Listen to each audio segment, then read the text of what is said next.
नमस्कार। आप देख रहे हैं भगीरथ प्रयास और मैं हूं लव कुश तिवारी। आज हम चर्चा करेंगे देश प्रदेश के शिक्षा व्यवस्था की। मार्च 2020 में लगे लॉकडाउन के बाद से ही हमारे देश के तमाम शिक्षण संस्थान लगभग बंद पड़े हैं। अभी हाल में ही कुछ क्लासों को खोलने की अनुमति भारत सरकार और राज्य सरकारों ने दी है, लेकिन अभी भी हमारे नवनिहालों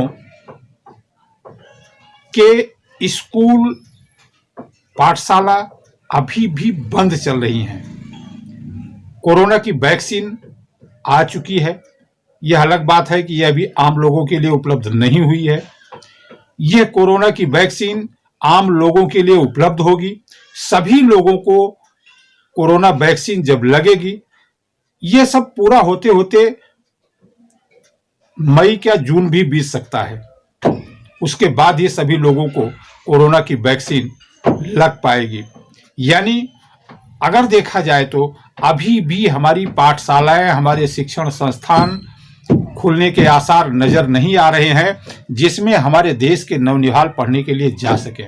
ऑनलाइन पढ़ाई हो रही है, बच्चे पढ़ रहे हैं, लेकिन ऑनलाइन तो ऑनलाइन ही है। इसमें हमारे बच्चे कितना पढ़ पाएंगे, ये एक बड़ा सवाल है।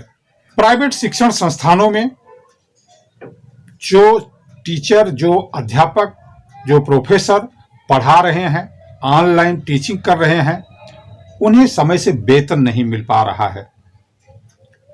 बच्चे क्या पढ़ाई करेंगे? ऑफलाइन पढ़ाई कोरोना संक्रमण के चलते हो नहीं पा रही है और ऑनलाइन पढ़ाई बच्चे कितना करते होंगे, यह कहना कठिन है। तो आज इसी सारी चर्चा की पड़ताल किया है हमारे विशेष प्रतिनिधि महेंद्र प्रताप ने।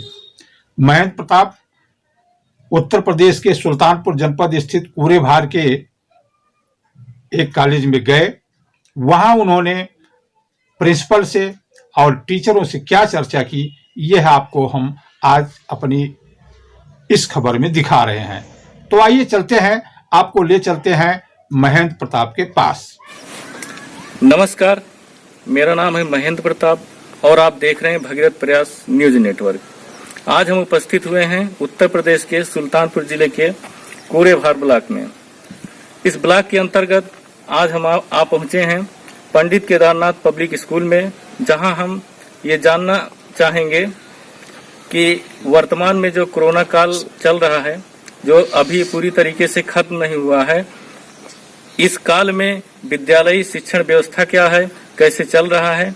और आज हमारे बीच में हैं पंडित केदारनाथ पब्लिक स्कूल के प्रिंसिपल साहब श्री संजय शुक्ला जी। वर्तमान में जो कोरोना काल चल रहा है, जो पूरी तरीके से भी खत्म नहीं हुआ है, इस समय जो शिक्षण व्यवस्था है, कैसे आप सब कर रहे हैं? शिक्षण व्यवस्थाएं, पहली चीज, मेरा नाम संजय शुक्ला है, पंडित केदारनाथ पब्लिक स्कूल के प्रिंसिपल हूं और हमारे यहां बच्चों की स्थिति क्लास 1 से लेकर के 5 तक बहुत कम है और ऑनलाइन जो क्लासेस चल रही हैं वो 6 से लेके 8 तक चल रही हैं। 9-10 के कुछ बच्चों की चल रही हैं, बाकी 9-10 वाले बच्चे स्कूल में आते हैं। कुछ बच्चों की ऑनलाइन क्लासेस चल रही हैं, लेकिन फीस का कलेक्शन नहीं हो पा रहा है। इससे टीचरों की तनख्वाह नहीं निकल पा रही। इसके विषय में ना तो सरकार देख रही है और ना ही जो है और लोग भी इसके विषय में प्रयास कर रहे हैं। और हम लोग बच्चों को बुलाते हैं, 2 गज की दूरी पर बैठाते हैं। क्लासेस मास्क, पहले बच्चे आते हैं तो उनको सैनिटाइजर का यूज कराते हैं, हाथ धुलवाते हैं, फिर क्लास में बैठाते हैं। लेकिन अभी पूरे स्टाफ का सैलरी नहीं निकल पा रही है। कुछ स्टाफ नहीं आ रहे हैं और कुछ स्टाफ आ रहे हैं, जिसमें 9th और 10th की क्लासेस चल रही हैं। 35 बच्चे 10th में हैं और 33 बच्चे 9th में हैं, जिनकी क्लासेस रेगुलर चल रही हैं। लेकिन टीचरों की तनख्वाह के लिए ना तो कोई संस्था सोच रही है। प्राइवेट टीचरों की स्थिति बहुत खराब है और ना ही कोई इसमें प्रयास किया जा रहा है। पूरी फीस नहीं आ रही है। गार्जियन ये कहता है कि पढ़ाते रहिए, 3 महीने की फीस माफ कर दीजिए, 6 महीने की फीस माफ कर दीजिए। अगर टीचरों की तनख्वाह नहीं निकलेगी तो बेचारे कैसे पढ़ाएंगे, कैसे आएंगे स्कूल में। और इसके विषय में अभी तक कोई संस्था सोच नहीं रही है और सरकार भी नहीं सोच रही। इनको फीस से ही पेमेंट मिलता है और पूरी फीस निकल नहीं रही है। जो फीस आ रही है सबको बांट दिया जा रहा है, जिसमें आधी आधी तनख्वाह ही मिल रही है और कुछ लोगों को बिल्कुल नहीं मिल रही है। विद्यालय जो है सीबीएसई बोर्ड है कि यूपी बोर्ड? विद्यालय सीबीएसई बोर्ड है, जिसमें मैनेजमेंट का वो रहता है इंटरफेरेंस, जिसमें मैनेजमेंट हम लोगों को तनख्वाह देती है, सरकार की इसमें भागीदारी नहीं रहती है। किस क्लास तक शिक्षण व्यवस्था है आपके यहाँ? हमारे यहाँ 1 से लेकर के 10 तक के बच्चों की क्लास की व्यवस्थाएं हैं। बच्चों की स्ट्रेंथ कितनी है पूरी? बच्चों की स्ट्रेंथ 350 है और अभी जो है बच्चे कम आ रहे हैं, जिसमें 150-200 की स्ट्रेंथ चल रही है।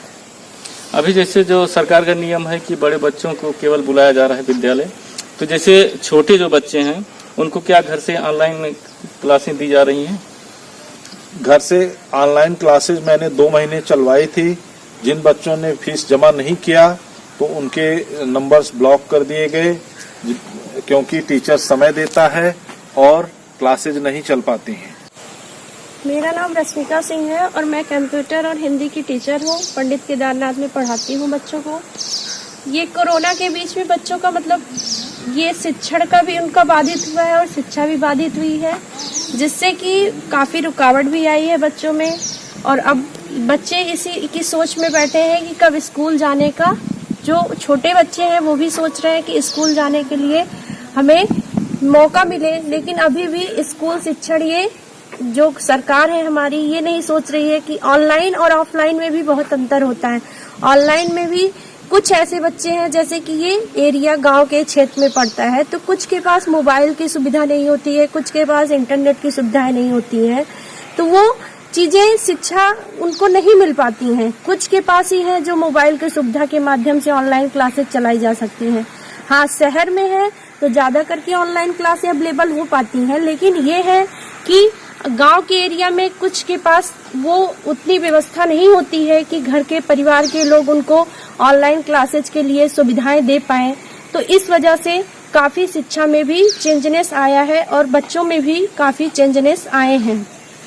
जैसे मैम सरकार की तरफ से ये है कि कुछ जैसे सिलेबस जो है उसमें कुछ कटौती की गई है कि पूरा का पूरा है? नहीं, कुछ सब्जेक्ट हाँ ये है कि जैसे 10th के हैं तो उनके सब्जेक्ट कट हुए हैं और 9th के भी सब्जेक्ट कुछ मतलब कि पोर्शन जो है उसके डिवाइड हुए, मतलब कट हुए हैं सब्जेक्ट के सिलेबस। 30%। बोर्ड की तरफ से एग्जाम का डेट क्या आ गया है कि अभी नहीं? अभी तो डेट नहीं आई है। हाँ, प्रैक्टिकल की आई है और ये हुआ है कि 4 मई से एग्जाम स्टार्ट किए जा रहे हैं। तो मैम जैसे वार्षिक परीक्षाएं जो होंगी तो उसकी तैयारी के लिए आप सब कितना प्रयासरत हैं? प्रयास तो हम ये है कि अभी स्टार्टिंग है और बच्चे अपना मतलब प्रयास कोशिश कर रहे हैं। तैयारी स्टार्ट हुई है और बच्चे अपना तैयारी कर रहे हैं। हम लोग नोट्स बनवा रहे हैं उनके और उनकी प्रैक्टिस करवा रहे हैं कुछ क्वेश्चन, और उस हिसाब से अकॉर्डिंग जिस हिसाब से बोर्ड एग्जाम होते हैं, जिस हिसाब से पेपर और एक क्वेश्चन आते हैं, उस हिसाब से हम उनकी प्रैक्टिस करवा रहे हैं। तो मैम जैसे कोरोना काल के पहले जो शिक्षण व्यवस्था होती थी, अब जो शिक्षण व्यवस्था हो रही है, इसमें आप कितना क्या लगभग वो चेंजेस पा रहे हैं? चेंजेस इसमें यही हुआ है कि बच्चे पहले था तो स्ट्रिक्टली हर एक चीज लेते थे, अब तो मोबाइल पे ही डिपेंड हुआ है। कुछ चीजें हुई हैं, ऑनलाइन हुई हैं। पहले क्लासेस होती थी, हर एक चीज एग्जाम होता था ऑनलाइन और ऑफलाइन में। वही तो कह रहे हैं, ऑनलाइन और ऑफलाइन में बहुत अंतर है। जो क्लासेस रेगुलर होती थी और ऑफलाइन का और ऑनलाइन का कोई वो नहीं है।